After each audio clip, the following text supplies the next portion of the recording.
This is the Heybike Electric Bike, and right now it's standing here with its sleek black finish, bold yellow accents, and a solid modern look that definitely catches your eye.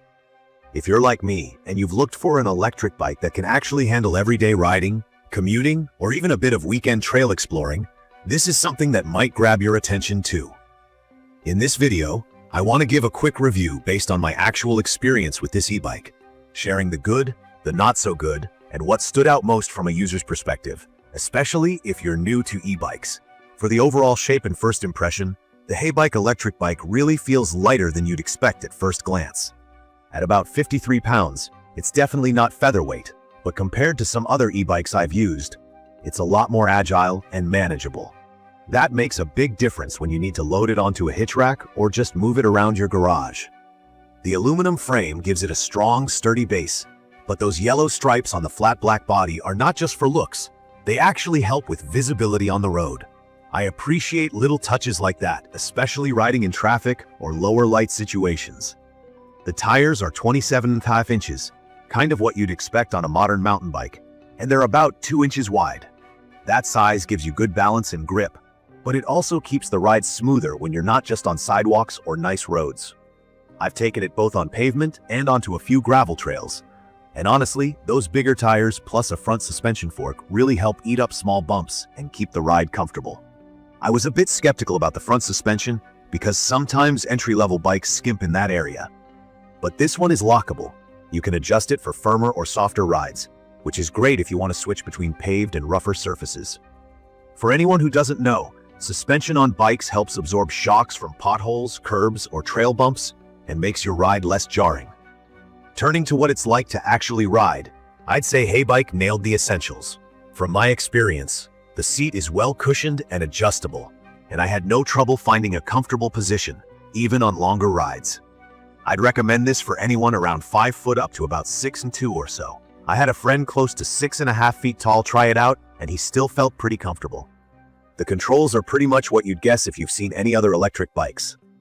The LCD display in the middle is bright and easy to read, showing your speed, battery percentage, assist level, and odometer. You just hold the main button to turn the bike on and switch between 3 levels of pedal assist. For anyone new to e-bikes, pedal assist means the bike's motor gives you extra power as you pedal. The higher the assist, the less work you have to do. A really great part for me is the throttle on the handlebar, which means you can actually ride this bike without pedaling at all if you want. That's a big perk when you're tired after a long day or just want an easy ride home. The bike is rated at a top speed of around 22 miles per hour, and I found it can definitely get up there rather quickly, especially on flat ground. The 750-watt peak motor is powerful enough for city commutes, and even riding up steeper hills doesn't feel like a struggle. The battery is 480 watt-hours, which technically delivers up to 40 miles per charge. Realistically, I was seeing more like 32 to 36 miles, but it depends if you're using full throttle or a lot of pedal assist, and your own weight and riding conditions.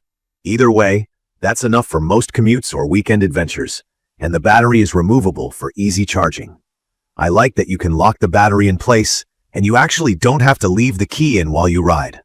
Some other features worth mentioning from my experience. You get a nice, bright headlight that you can turn on using a button on the handlebar. There's also a surprisingly loud horn, which could be helpful in busy areas. The 7-speed Shimano gears shift smoothly and give you enough range to tackle hills or pick up speed on flat ground. Now, getting into what I like most about this bike. The first thing is its versatility and comfort. It feels light and agile, and while it excels on paved streets, it does surprisingly well on dirt or gravel trails. The pedal assist and throttle are smooth and responsive, which gives you a lot of control over how much effort you want to put in. The display is very user-friendly, and the whole bike just feels like it was built with the rider in mind. I found the battery life to be reliable, and charging was straightforward. Mechanically, the disc brakes on both wheels actually worked better than I expected. They're quiet and stop the bike quickly, even going downhill. I'm also a fan of how quick and painless it was to assemble. About 90% of it comes ready, and it only took me about half an hour to get it the rest of the way built. The included instructions and online videos made everything super clear. But to keep it honest, there are things I wish could be better. One of the main issues I've noticed is with the front suspension. While it does help with comfort, it's not as smooth or strong as some higher-end bikes. If you're hitting lots of curbs or rough trails, you'll be reminded this is mainly a commuter, not a hardcore mountain bike. The brakes, while pretty good, sometimes needed minor adjustment, especially when I was new to using disc brakes. For a total beginner, expect to spend a bit of time getting them dialed in and maybe needing to tighten them up again after your first few rides. Let's talk about the bike's weight compared to other portable foldable bikes. The Heybike isn't exactly heavy for an e-bike at just under 53 pounds, but it can feel a little awkward lifting onto a rack, especially with the battery attached. If you plan to carry your bike upstairs or load it frequently, just be prepared that it's not like lifting a standard bicycle. Also, battery range is always going to be a real number only you can decide on. And while Heybike says up to 40 miles, this number changes pretty quickly if you use throttle-only mode or ride at higher speeds. Sometimes, the app for settings and adjustments felt a little basic or rough around the edges. Nothing major. It's just not as advanced as some other e-bike brands.